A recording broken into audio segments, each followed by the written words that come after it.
KD advance flow classes institute Jaipur में आप लोगों का स्वागत है। इस एपिसोड में 23 और 24 जुलाई 2022 को एडीजे मेन एग्ज़ाम राजस्थान में जो हुआ है उसके 4 पेपर्स, जो paper first, paper second, paper third और पेपर फोर्थ, उस पर डिस्कस करेंगे। किस तरीके से क्वेश्चन आए और किस तरीके से उनका राइट आंसर वगैरह है वो हो सकता है। मेमोरी बेस्ड क्वेश्चन है, सब्जेक्ट टू द करेक्शन। जब एडीजे मेंस का पेपर है वो अपलोड हो जाएगा हाई कोर्ट की वेबसाइट पे, तो एक्चुअल राइट क्वेश्चन तो वहाँ से पता चलेंगे। बट कैंडिडेट जो एग्ज़ाम दे के आए और उन्होंने जो बताया उसके आधार पर जो क्वेश्चंस है उनको डिस्कस करेंगे। आप इस वीडियो को है वो लास्ट तक सुने, बहुत कुछ है वो नई जानकारियाँ आपको इस वीडियो के अंदर है वो मिल सकती है, जो आपके लिए आगामी एग्ज़ाम्स के लिए है वो बहुत उपयोगी और फ्रूटफुल साबित हो सकती है। पेपर नंबर जो फर्स्ट था एडीजे का, सिविल लॉ का पेपर था और उसमें टोटल 24 क्वेश्चंस थे।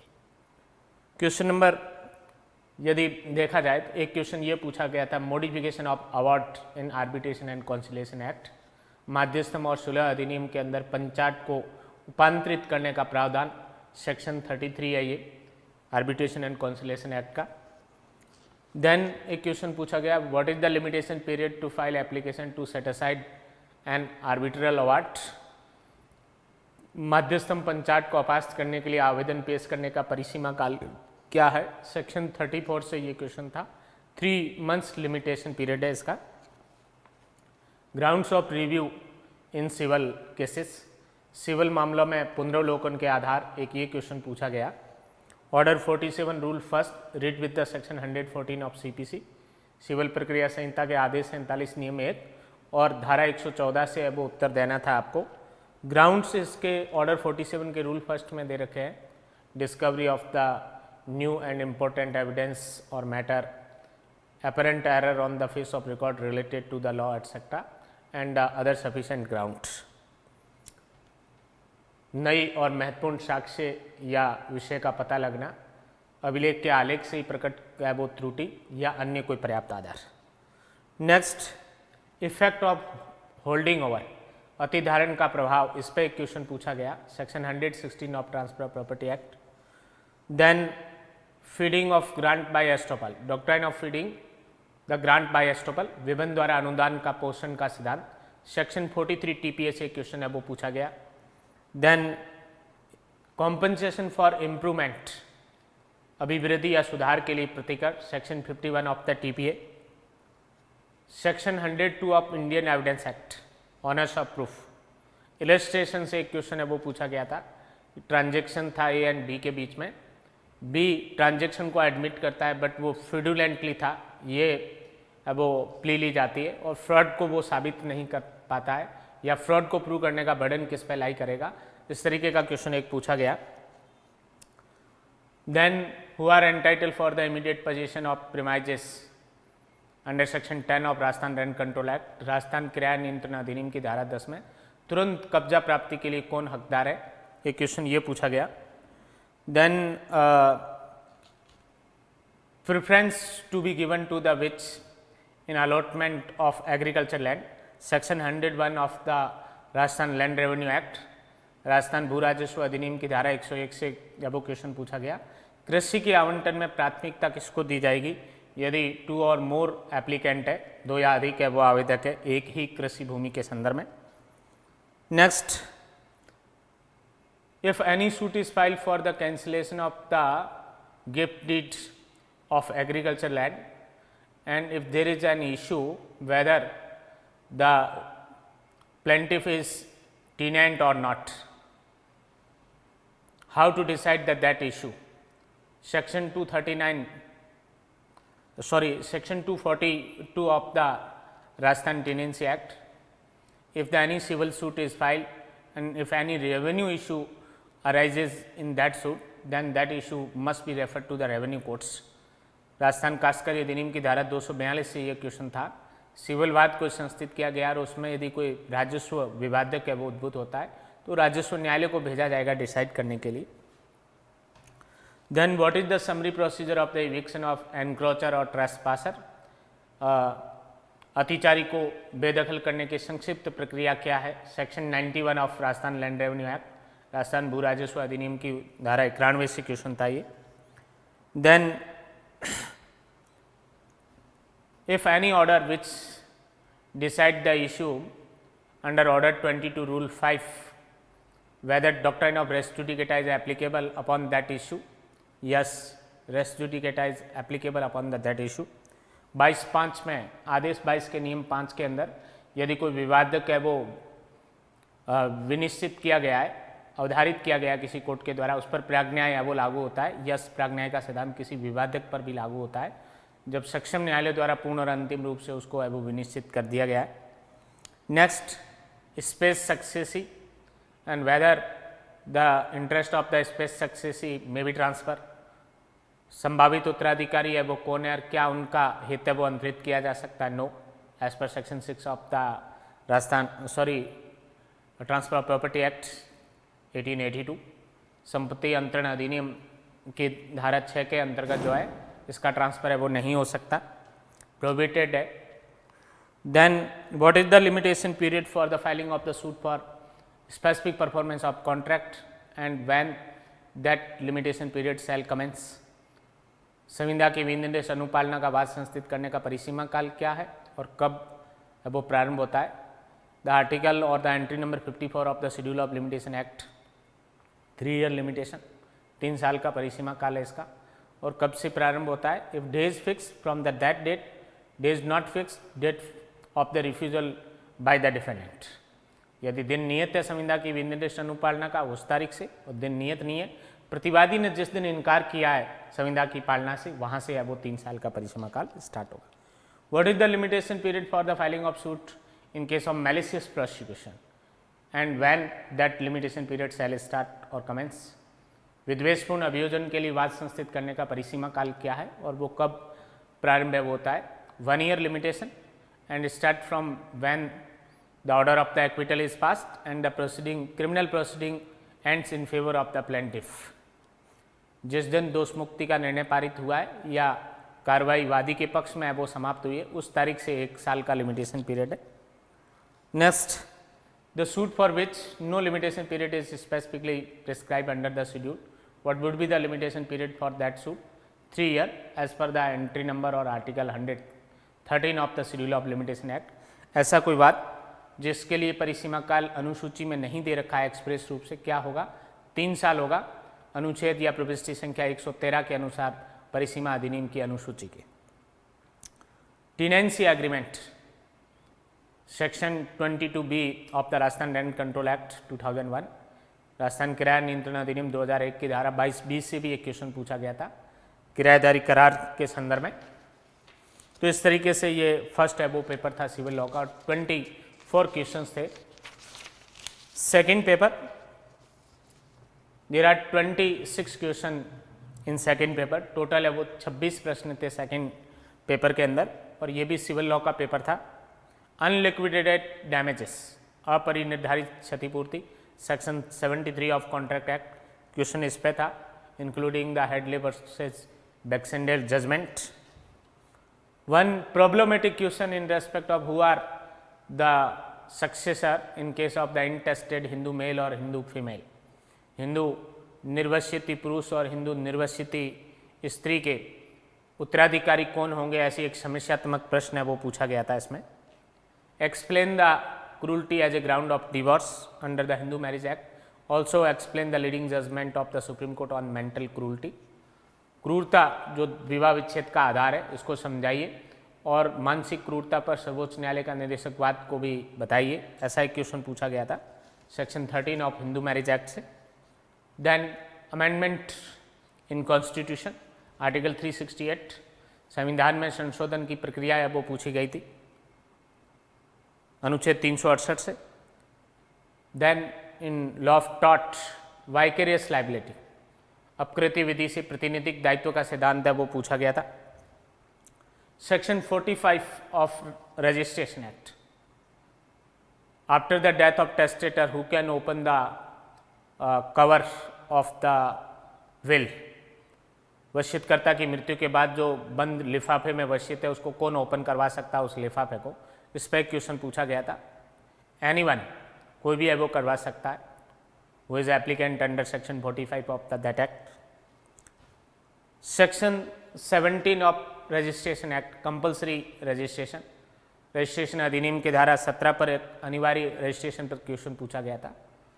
इफ कॉम्प्रोमाइज डिक्री और order is pass by the court and if any other property is also mention in that decree और order, whether the registration of that compromise decree or order is mandatory? Yes, as per section 17 it is mandatory.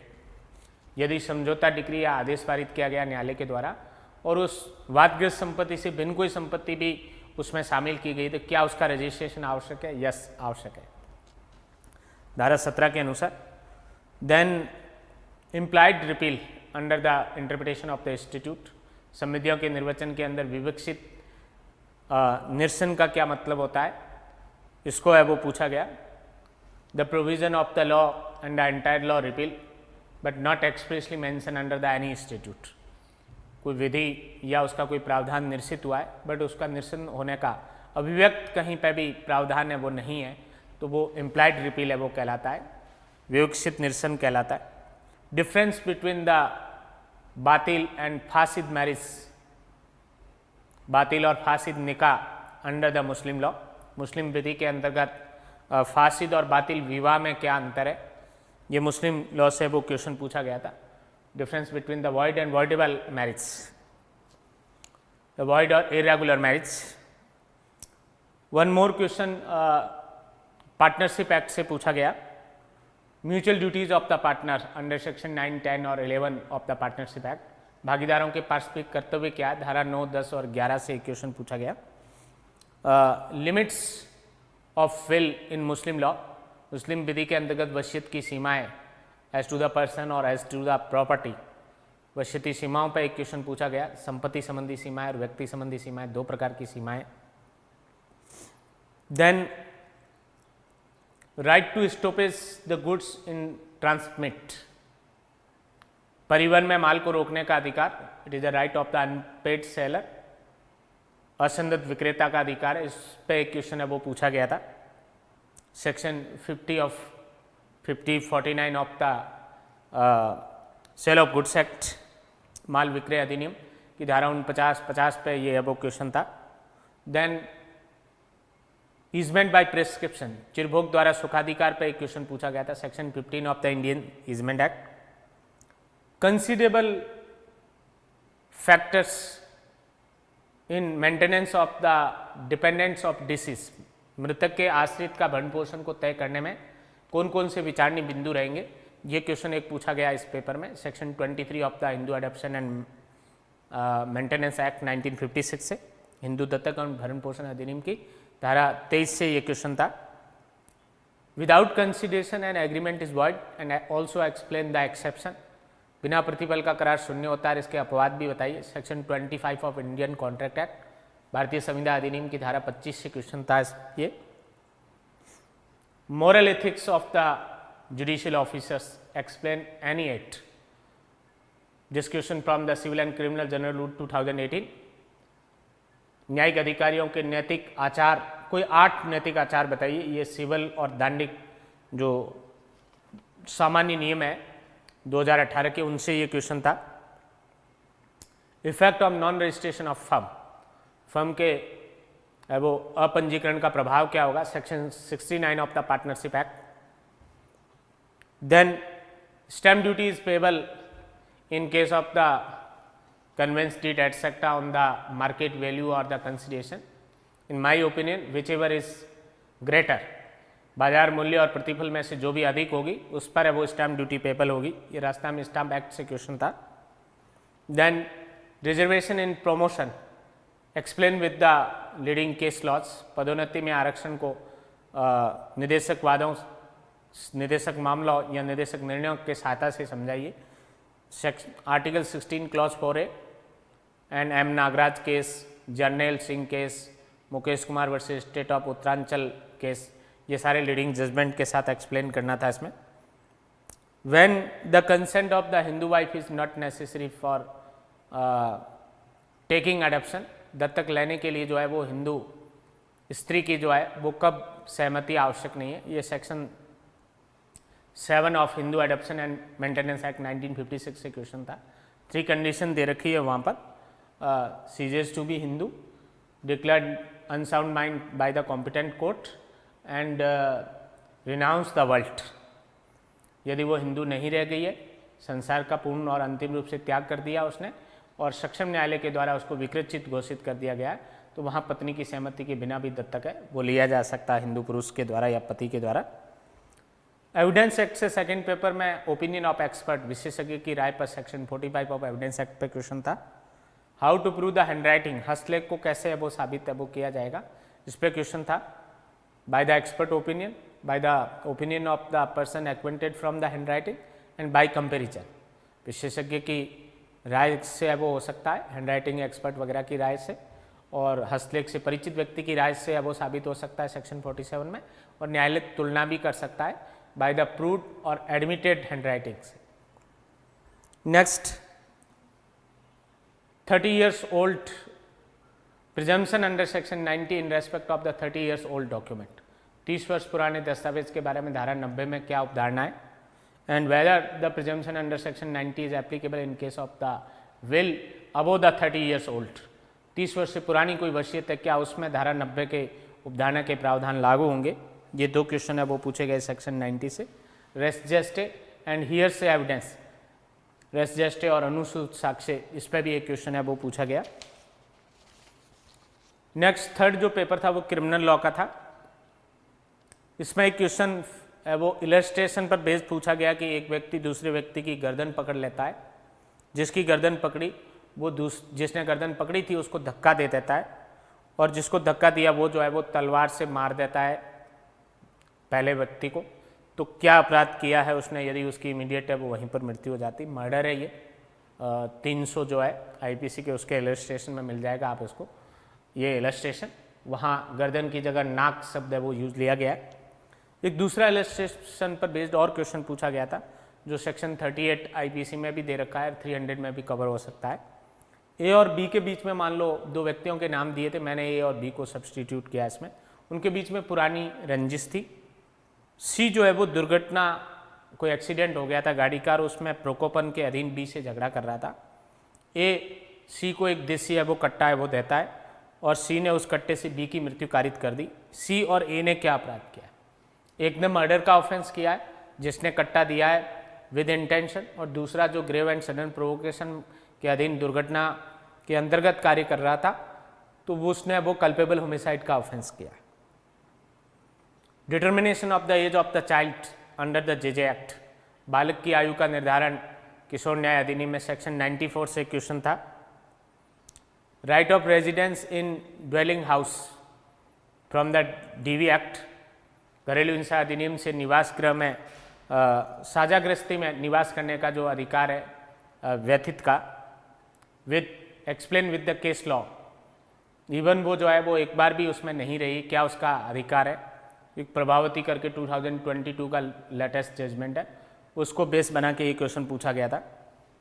एक question ऐसा पूछा कि पति ने पत्नी को मार दिया और कन्फेशन का लेटर उस डेड बॉडी के पास है वो रखा था, क्या प्रोसिक्यूशन उस कन्फेशन के लेटर को प्रूव कर सकता है। यस, कर सकता है। इस क्वेश्चन का एंगल ये था कि क्या कन्फेशन का स्टेटमेंट किसी व्यक्ति विशेष के समक्ष किया जाना आवश्यक है, नहीं। इवन लेटर में भी कन्फेशनल स्टेटमेंट है, या ममिंग यदि बड़बड़ाता भी है तो वो भी प्रूव हो सकता है, वो एडमिसेबल है। डीम्ड विश्वविद्यालय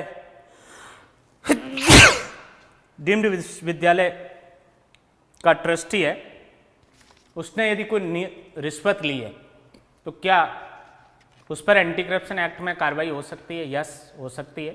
इस पर भी कोई लेटेस्ट रूलिंग को बेस बनाकर ये क्वेश्चन पूछा गया है। जो डीम्ड यूनिवर्सिटी का जो ट्रस्टी है वो भी पब्लिक सर्वेंट की कैटेगरी में आता है, एंटी करप्शन एक्ट में कार्रवाई हो सकती है उसके खिलाफ भी।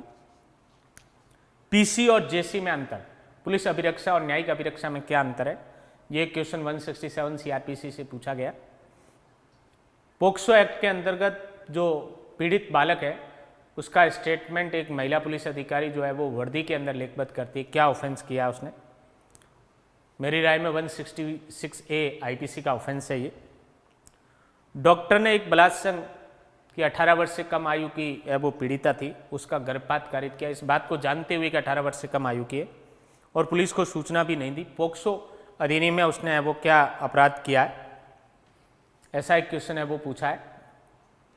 तो पोक्सो में इन्फॉर्मेशन नहीं देने का जो ऑफेंस है सेक्शन 21 वो है वो ऑफेंस हो सकता है, और आईपीसी से देखें इसको तो 166B का है वो ऑफेंस है इसमें। और जो गर्भपात कारित किया उसने तो ये डिसअपीयरिंग ऑफ एविडेंस, साक्ष्य का विलोपन, 201 आईपीसी का चार्ज भी लग सकता है उस पर। एनडीपीएस एक्ट के अंतर्गत जो मिक्सचर या मिश्रण जो है वो जब्त होता है तो उसमें कन्विक्शन के समय कौन सी वो क्वांटिटी देखी जाएगी, प्योर क्वांटिटी और जो एग्रीगेट या मिक्सर क्वांटिटी है उसको देखी जाएगी। तो ये वैसे तो इसमें जो है वो प्योर क्वांटिटी है वो देखी जानी चाहिए, बट इस पर भी कोई रूलिंग है कि दोनों देखी जाएगी, प्योर क्वांटिटी और एग्रीगेट। मेडिकल जूरिस्प्रूडेंस से रिगर मॉर्टिस पे एक क्वेश्चन पूछा गया था। मृत्यु के बाद जो शरीर में अकड़न आ जाती, कठोर हो जाता है उस पर, इससे मृत्यु कितने समय पहले हुई है उसको है वो जांचा जा सकता है, परखा जा सकता है, उसका पता लगाया जा सकता है। डेफिनेशन ऑफ स्टोलन प्रॉपर्टी, चुराई हुई संपत्ति की परिभाषा पूछी गई, सेक्शन 410 आईपीसी से आंसर लिखना था। इंडियन कॉइन, सेक्शन 230 आईपीसी से एक क्वेश्चन पूछा गया, भारतीय सिक्के की परिभाषा। डेफिनेशन ऑफ चीटिंग, छल की परिभाषा है वो पूछी गई, 415 आईपीसी से आंसर देना था इसमें। And definition of criminal trespass, criminal intimidation, आपराधिक अभित्रास की परिभाषा 503 आईपीसी से एक क्वेश्चन है वो पूछा गया। तो इस तरीके से ये जो है आपका और भी था इसमें। एक्स्ट्रा जुडिशियल कन्फेशन, न्यायिकेतर संस्वीकृति, एविडेंस एक्ट से ये क्वेश्चन था, सीआरपीसी के साथ भी कनेक्ट कर सकते हैं। Admissibility of the CCTV footage, CCTV footage की ग्राह्यता पर अर्जुन पंडित राव खोटगर वाला जो लेटेस्ट जजमेंट है 65B, उससे कनेक्ट करके है वो आंसर देना था एविडेंस एक्ट से इसका। एनआई एक्ट के अंतर्गत एक सुप्रीम कोर्ट का जजमेंट आया जिसके कॉन्सिक्वेंस में बहुत सारे केसेस ट्रांसफ़र हुए, उसके बाद ऑर्डिनेंस आया, उसके बाद अमेंडमेंट एक्ट आया जिसमें रीट्रांसफ़र हुए। वो केस कौन सा था, ऐसा एक क्वेश्चन पूछा गया। तो दशरथ रूप Singh Rathore versus state of Maharashtra 2014 का जजमेंट था। और इलेक्ट्रिसिटी एक्ट से एक क्वेश्चन पूछा गया, 138 का जो ऑफेंस है इलेक्ट्रिसिटी एक्ट में ये कंपाउंडेबल है, इस पर एक सुप्रीम कोर्ट की रूलिंग है 138 का ऑफेंस भी as well as section 135 electricity act compoundable है 135 के साथ। 138 का अपराध भी 135 की तरह है वो समनी है, सुप्रीम कोर्ट की रूलिंग है इसमें।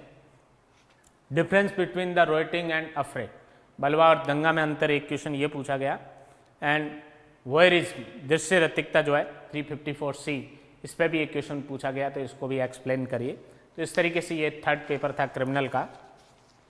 फोर्थ जो पेपर था एडीजे का वो 3 पार्ट्स में डिवाइडेड था, language, judgment writing, issue framing, charge framing and order writing etcetera, and last portion leading judgment of supreme court.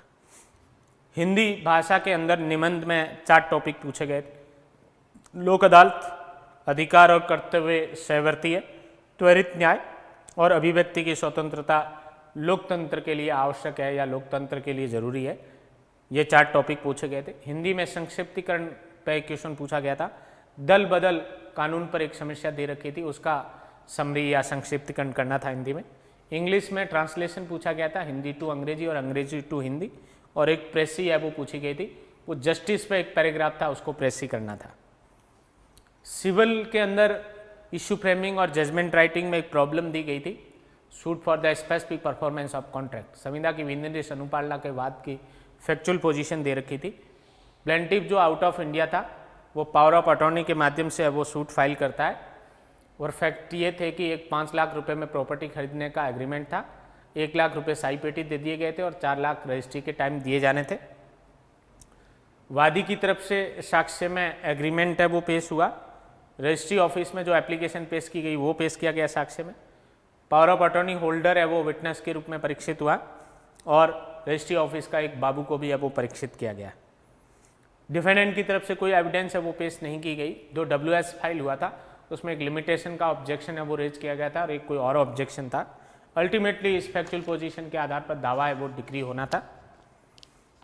Criminal के अंदर जो है चार्ज फ्रेम करने थे और जजमेंट लिखना था। प्रॉब्लम जो दी गई थी पेपर के अंदर वो इस तरीके से थी कि पुलिस वाले पेट्रोलिंग या गश्त पर थे और एक गलत दिशा से मोटरसाइकिल वाला आ रहा था, उसको इंस्पेक्टर ने रुकवाया। मोटरसाइकिल वाले ने बंदूक से गोली चलाई और सिपाही की मौके पर ही मृत्यु हो गई। अभियुक्त को गिरफ्तार किया गया।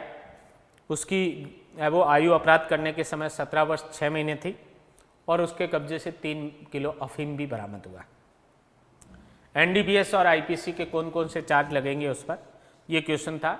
और चिल्ड्रन कोर्ट के द्वारा कन्विक्शन का जजमेंट है वो लिखिए।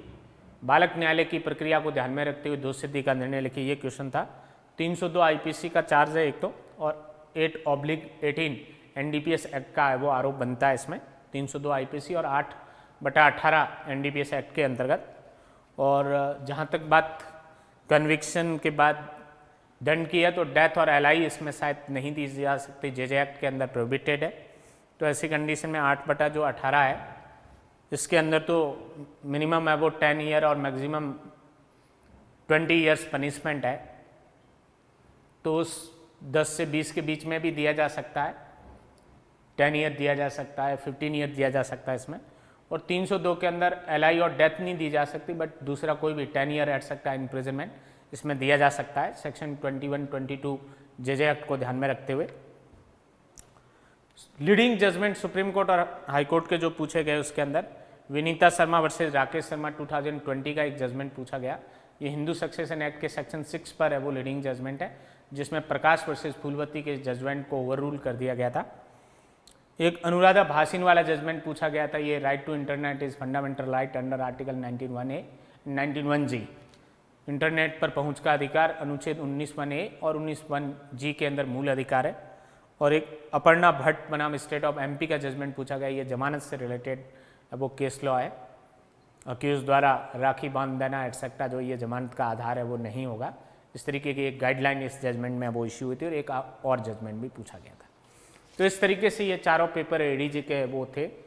इन पेपर्स को और क्वेश्चंस की फ्रेमिंग को देख के वो शुरू के दोनों पेपर सिविल के ठीक थे, कैंडिडेट अच्छा स्कोर कर पाएंगे इन पेपर्स के अंदर। थर्ड पेपर थोड़ा ट्रिकी, प्रैक्टिस पर बेस्ड है वो था, तो उसमें comparatively first and second paper से थोड़ी मार्किंग है वो कम रह सकती है। फोर्थ पेपर बहुत लेंदी था, मटेरियल बहुत सारा था, टाइम कम था, समय की कमी सारे स्टूडेंट्स को इसमें है वो रही है। और वैसे देखा जाए तो चारों पेपर है वो ठीक है। ईश्वर से है वो प्रार्थना करते हैं कि जिन जिन लोगों ने ये एडीजे मेन एग्ज़ाम लिखा है अभी 23 और 24 जुलाई को, आउटस्टैंडिंग नंबर आए उनके, और वो है वो इंटरव्यू कॉल हो उनका और फाइनली अपना गोल है वो अचीव करे, सफलता है वो अर्जित करे एडीजे के सिलेक्शन के रूप में। आगे इंटरव्यू के लिए भी एडीजे के लिए है वो हम क्लासेज है वो चलाएंगे, क्लासेस भी चलाएंगे, मॉक इंटरव्यू भी कंडक्ट करवाएंगे, और ताकि जो है स्टूडेंट्स जो अल्टीमेटली है वो सफलता अर्जित है वो करना चाहते हैं, जो क्वालिफाइड होंगे मेंस के बाद, वो इजी वे में है वो सेलेक्ट हो सके और वो इजीली इंटरव्यू को है वो फेस कर सके। ऐसी सिस्टमेटिक जो है वो तैयारी वो करवाई जाएगी इंटरव्यू के लिए। इंटरव्यू का हमारा पूरा है वो पैनल होगा, एक्सपर्ट फैकल्टीज होगी, गाइडेंस प्रॉपर है वो दिया जाएगा। All the best.